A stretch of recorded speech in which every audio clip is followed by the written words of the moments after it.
Welcome to the Horror Mansion, a place where every shadow hides a story, and every door leads to fear. The house on Chase Street looked so ordinary that no passerby would have guessed the horrors lurking inside its walls. It stood there in West Pittston, Pennsylvania, a duplex that seemed humble, quiet, and unremarkable. To Jack and Janet Smurl, it appeared to be the perfect place to raise a family. It was 1973, and they dreamed of peace, stability, and a life carved out of hard work and faith. They moved in with their daughters and Jack's parents, seeking nothing more than the comfort of a home. But from the moment they stepped across the threshold, the house began to change them, and soon they would realize that their new life was not their own. At first, it was subtle. A foul stench would drift through the rooms, thick and sour, no matter how much Janet scrubbed. Paint on the walls bubbled and peeled away overnight, as though something inside was trying to break free. Strange noises echoed in the darkness, footsteps pacing the halls, whispers bleeding through the silence. At times, they heard knocking within the walls, scratching that sounded too deliberate, too hungry, to be rats. The dog growled at empty corners, its eyes fixed on shadows that seemed to stretch and breathe. Janet tried to dismiss it, tried to believe it was nothing. But deep inside, unease was already taking root. One evening, as she carried laundry into the basement, the air dropped to an unnatural cold. Her breath came out in mist. The stench of rot filled her nose, burning her throat. And then, just for an instant, she saw it. Something hulking in black, darker than the darkness itself. It slid back into nothing before she could scream. That was the first time she realized the house was not empty.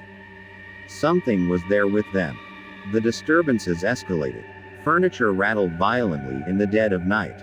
Lights flickered and died, even after electricians swore nothing was wrong. Doors slammed shut with such force that the walls shook. Crucifixes were torn from the walls, leaving gouges behind. The television hissed with static even when unplugged. At night, blankets were ripped from their bodies, and icy hands brushed their skin. Jack felt the attacks most directly.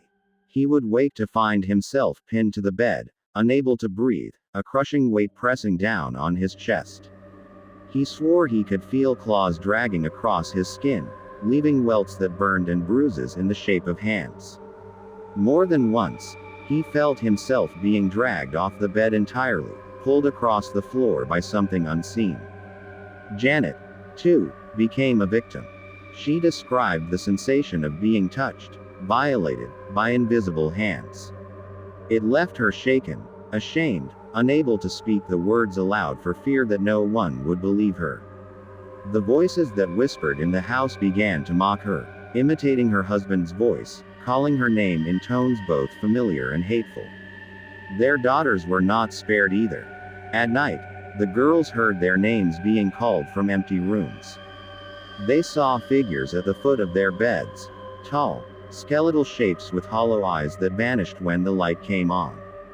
Jack's parents, who lived in the other half of the duplex, endured their own torment. His mother awoke to the sound of chanting in a guttural language she did not know, the bed shaking beneath her as though in an earthquake. His father once walked into a room only to see a thick black mass crawl across the ceiling like living smoke before dissolving into nothing. They prayed together, clinging to their rosaries, but the prayers seemed only to provoke the presence. The crucifixes they clutched grew hot in their hands, and once, a cross was ripped from the wall and flung across the room, shattering against the floor. The entity grew bolder. It began to take form. Sometimes a man whose face looked melted, twisted and grotesque, other times a monstrous beast with glowing red eyes that glared with hatred. Once, Janet saw a creature that resembled a massive pig standing upright, its snout dripping saliva, its body reeking of sulfur. The stench of rot and decay became its calling card. Whenever it appeared, the air grew so heavy it was difficult to breathe. The family's life was unraveling. Jack became withdrawn, Janet exhausted and haunted.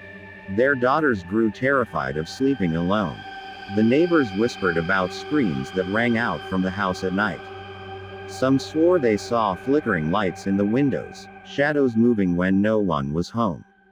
Isolation swallowed the Smurls. Their faith was tested to breaking. They begged the church for help, but at first, the priests dismissed their claims. Stress, they said. Imagination. But what imagination could carve scratches into Janet's skin as she slept? What stress could drag Jack across the room or throw furniture against the walls? The Smurls were desperate, trapped in a nightmare no one believed. It was then, after years of torment, that they reached out to Ed and Lorraine Warren, the famed demonologists who had faced other horrors before. When the Warrens stepped into the house, they felt it immediately. Lorraine described it as suffocating, like wading into a storm cloud alive with malice. She claimed the entity was no ordinary spirit.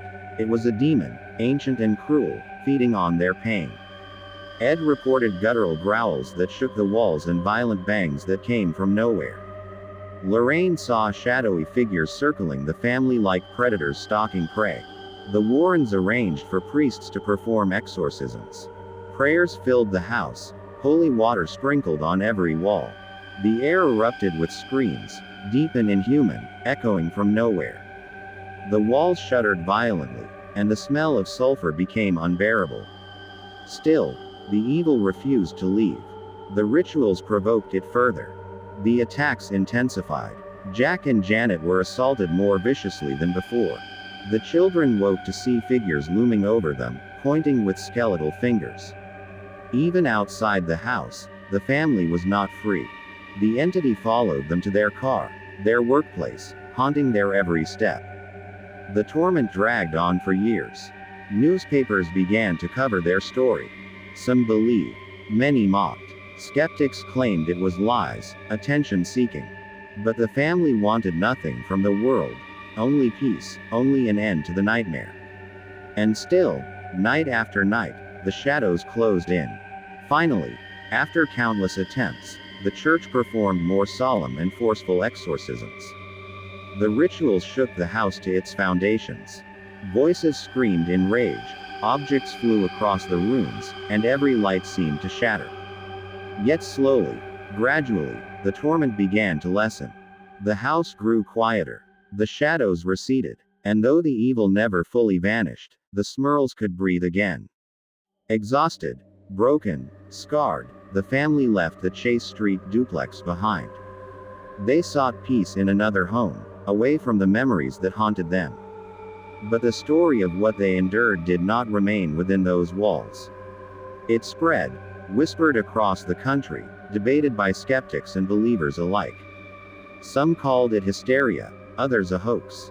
But for the Smurls, it was no tale. It was years of terror carved into their very souls.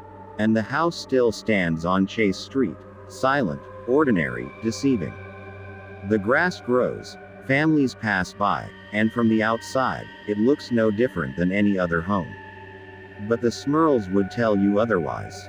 They would tell you that evil is real, that it lingers in places where despair festers, that it feeds on faith and fear alike.